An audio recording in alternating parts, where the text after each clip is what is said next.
Sunod, mga kababayan, dito tayo kay Saldico. Katulad nito, mga kababayan, kay Saldico. Ano yan, Ken? Ito po ang kay Saldico. Ito na, mga kababayan. Si PBBM, kinausap ng abogado ni Saldico. Meron siyang, anong tawag mga kababayan? Meron siyang kondisyones. Hindi magsasalita si PBBM ng ganyan kung hindi totoo, ikakasira ni PBBM yan. Ito po yan mga kababayan. Ang kampo ni Saldico, bina-blackmail ang presidente. Ano ang sabi? President, huwag mong ipakansila ang passport ni Saldico, itigil na namin ang paglalabas niya ng video. Huwag mong i-cancel ang passport ni Saldico. Itigil na namin ang paglalabas ng video. So, ibig sabihin, bakit sila nagaganon? So, ibig sabihin, yung mga video-video na yun, gawa-gawa lang. Eto na, mga kababayan. Pakinggan ninyo. Actually, mga kababayan, hindi naman tayo nagsisinungaling dito kasi mismo, si PBBM ang nagsasalita. Sa mga ito. Meron po akong ibabanggit sa inyo. Nilapitan po kami ng abogado ni Saldico at nagtatangkang mag-blackmail na kung hindi po namin kakanselihin daw ang passport niya, hindi na raw siya maglalabas ng video. Huwag kanselahin ang pasaporte ni dating ako Bicol Party List Representative Saldico kapalit ng hindi paglalabas ng video. Ito ang tangkang pampablackmail ng kampo ni Ko kay Pangulong Ferdinand Marcos Jr.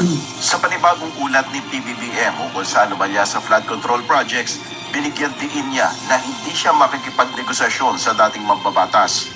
I do not negotiate with criminals. Kahit maglabas ka na ng video ng lahat ng kasinungalingan mo na pag-destabilize sa gobyerno, May mensahe rin si Pangulong Marcos sa dating House Appropriations Committee Chairman. gusto kong malaman mo, Saldi, makakansila pa rin ang passport mo. Hindi ka na makakatakas sa hustisya.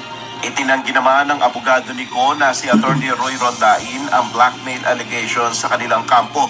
Dagdag pa nito, wala itong kinakausap na sino man sa pamahalaan para makipagnegosasyon sa issue ng passport ni Ko. Wala rin... Itinanggi ng abogado. Paano kung merong voice record? Paano kung merong video na pumunta ka sa Malacanang? Itatanggi mo pa yan? Paano kung ang bawat hakbang mo, bawat pasok mo sa Malacanang ay may CCTV? Itatanggi mo pa yan? Paano kung alam ko na ang opisina or ang Malacanang, lahat ng CCTV dyan may boses?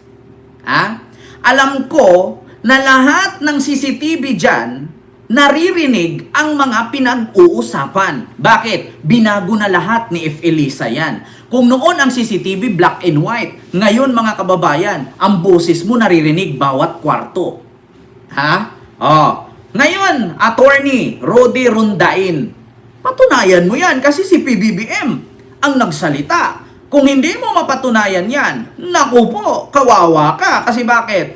Kung tumawag ka, nakiusap ka, kung na-record yun, at na-trace ang number mo na sa'yo yun, kasi di ba dapat bawat number natin, naka-registered yan, may mga pangalan yan. Ngayon, kung iba ang pangalan, hindi sa'yo. Kung kapangalan mo, sa'yo yun. Nako po, mga kababayan, continue. Narinaan niya siyang kontrol sa paglalabas ng videos ng nagbitiw na kongresista. Wala pang tugon ng palasyo sa sagot na ito ng kampo ni Ko habang isinusulat ang balitang ito. Samantala, iniulat ni Pangulong Marcos na irerekomenda na ng Independent Commission for Infrastructure o ICI at Department of Public Works and Highways o DPWH na masampahan ng patong-patong na kaso ang 8 kongresista. Patay. Magsusumite po ng ebidensya sa ombudsman and magrekomenda sila ng kaso ng plunder, anti-graft, bribery, conflict of interest sa 8 congressman na may-ari ng mga construction company na may proyekto sa DPWH. Dagdag pa ng Pangulo, nakakuha na ang Anti-Money Laundering Council o AMLAC ng 2 freeze order. Aabot na niya sa 12 billion pesos ang kabuang na freeze na assets mula sa mga personalidad na isinasangkot sa anomalya sa flood control projects. This brings the total amount of assets frozen to about 12 billion pesos. Oh, 12 Sama po billion dito na. ang mga air asset ni Saldico, ang value mga 4 billion. At bukod pa ron, meron po tayong nakuha ang 3,566 na bank account, 198 insurance policies, 247 motor vehicles, 178 real properties, 16 na e-wallet account, at saka air asset na frozen na. Muling tiniyak ni Pangulong Marcos ang pagbabalik ng pera ng bayan na nakuha mula sa anomalya. Pisa lang po ito. Mas marami pong asset ay mafo-frozen para maibalik ang pera ng tao sa kanila. Ito po ang aming pangako that the money of the people will be given back to the people. Del Maribuco, UNTV News and Rescue. Diyos ang aming sandigan, serbisyo publiko ang aming Kita nyo, mga kababayan? At mga kababayan, hindi ba kayo nagtataka? Dati, si Saldico, noong nagsalita, ang noo kalbo. Pero bakit ngayon tumaba na siya? Diba nung nagsalita siya nakaraan, ang haba ng liig niya, diba? Nagtataka nga tayo na kung bakit maliit siya na tao pero ang haba ng liig. Tapos, ang tangos ng ilong, may kilay, tapos straight ang buhok. Eh bakit ito ngayon sa pang-4 at pang-5 niya, tumaba na siya? So ano to? Bakit nag-iba-iba hitsura? Nung nakaraang lumabas siya, mga kababayan, ay ang taba niya. Ang payat niya at ang haba ng liig. Eh bakit ngayon, bigla nang tumaba bigla? So ngayon mga kababayan, eto siya. Merong magpapatunay na isang IT patungkol dito, mga kababayan. Pakinggan ninyo ang sinasabi nitong isang IT, mga kababayan, na si Saldico daw ay AI. Ito po. Mga kababayan. Ito po. Pakinggan ninyo. Papalabasin ng administrasyon. Nagsimula ito nung tumawag si Secmina, paandaman sa akin, nung nag-umpisa ang BICAM process last year, 2024. Ayan ang mukha niya, At sabi niya, katatapos lang ng meeting nila ni Pangulo at may instructions na mag-insert o magpasok ng 100 billion worth of projects sa BICAM. At sinabi pa ni Secmina, you can confirm with Yusek Adrian Verse. So yan po yan mga kababayan. Gumagalaw ang anino. Pangalawa, kumukunot ang noo. Pangatlo, ang anino gumagalaw pero straight lang. Walang tainga. At ito ang panghuli mga kababayan. Ang ngipin ni Saldico humiwalay. Yung pang-4, pang-5 niya ngayon, dikit na. Tapos mga kababayan, ito ang palatandaan yan. Saan ang balat or peklat ni Saldico nahiwa sa may kilay? Nasaan ang hiwa ni Saldico sa may bandang kaliwang kilay? May hiwa po si Saldico sa kabila niya, sa kaliwang kilay. Ito po mga kababayan. Saldico face. Wait lang mga kababayan. Dito tayo sa Google para lalabas. Show me a image of Saldico. Ibang lumabas. Ito mga kababayan. Of Saldico. Ito mga kababayan, sa mga hindi po nakakaalam, si Saldico po ay may hiwa sa kilayan.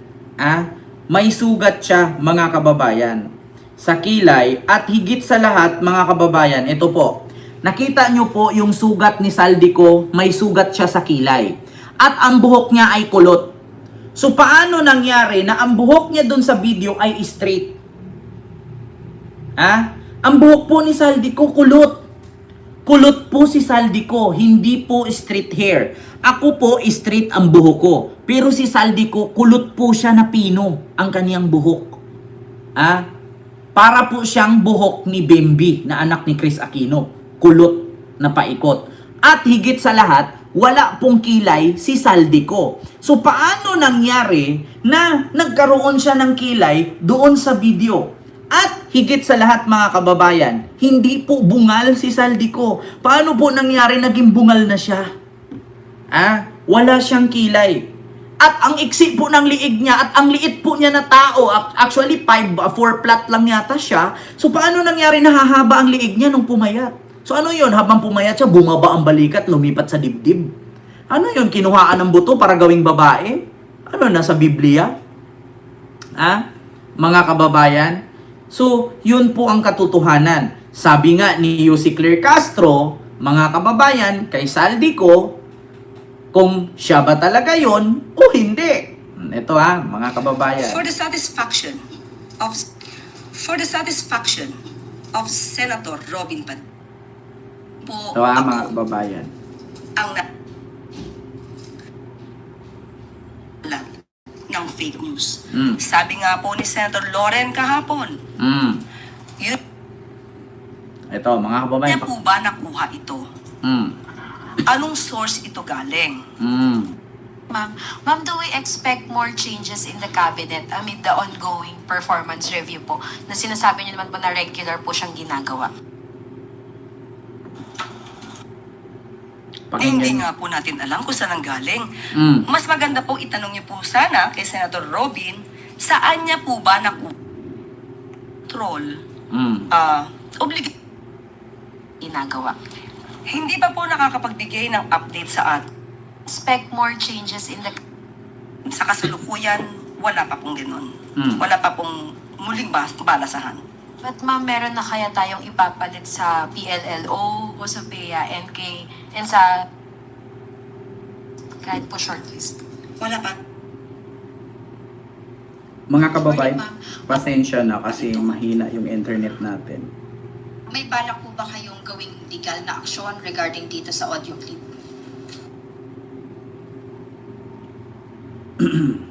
Lehitimong balita ito na hindi naman nila alam ang source. So, I deny that the person or kung sino man sa dalawa doon na it's I was talking to a certain vlogger. Pakinggan nyo, Now, sunod tanong dyan. Si Senator Robin ay nagpapanukat, troll farm o magpapabiktima sa troll farm na nagpapak. And since dininay niyo po na kayo, ma'am, Tanong niyo po sana kay Senator Robin, saan niya ito sa mga troll?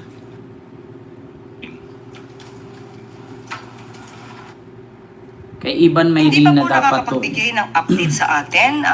Sa kasalukuyan, wala pa pong ganun. Wala pa pong muling balasahan.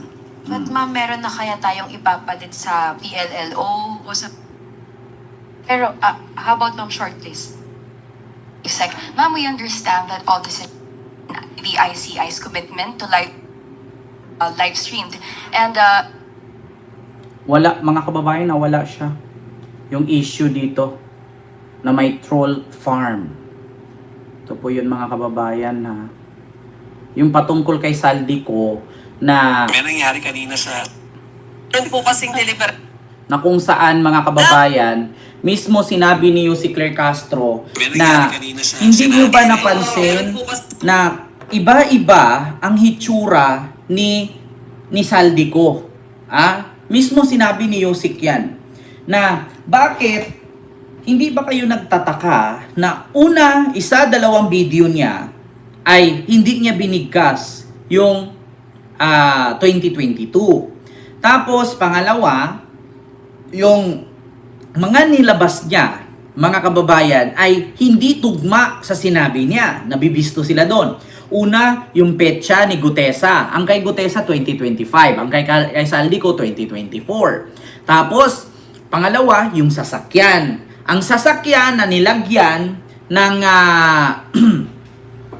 ang sasakyan na nilagyan ng maleta, malapit, ay nakarehistro sa Davao Region. Tapos, 8 pa ang plate number.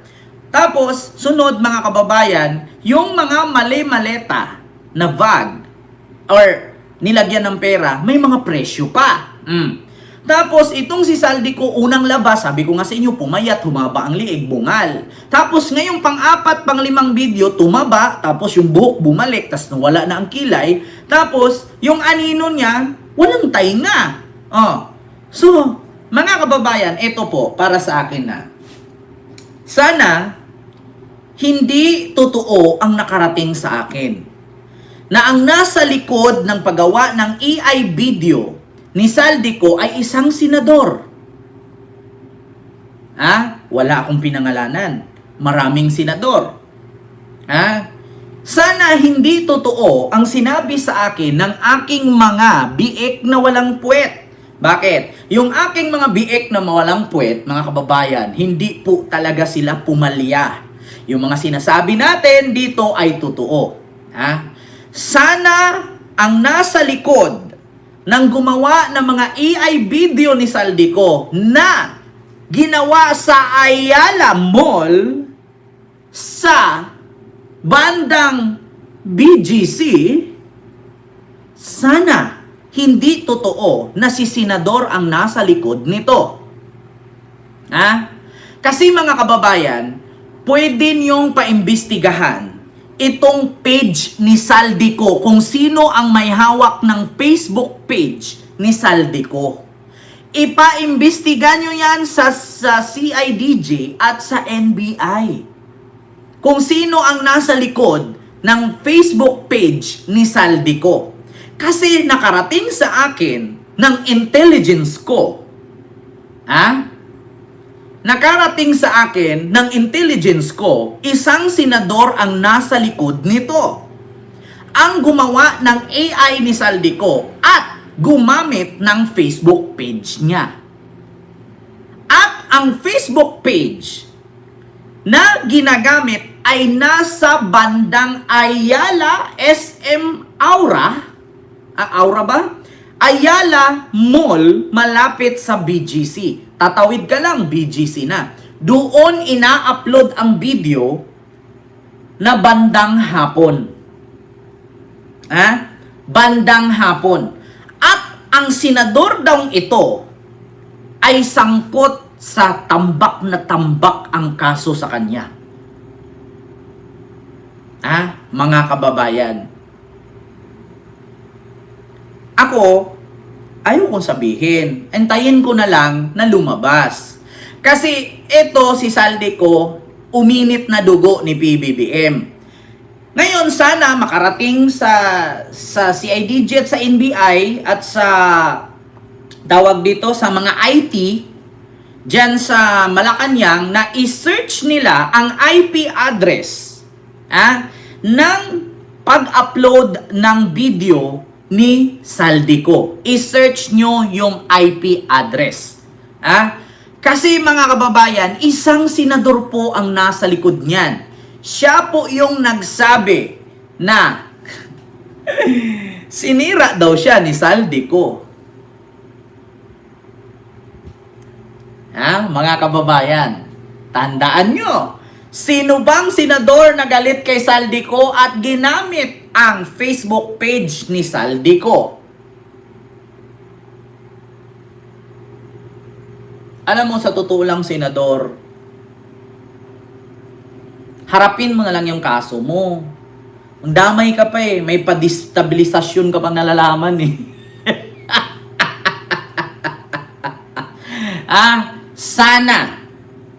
Sana ang Malacanang i-research nyo ang IP address. Di ba si Saldico nag-video nasa ibang bansa? Pero bakit ang video naka-upload sa Ayala, malapit sa BGC? Tawid ka lang sa crossing BGC na yun.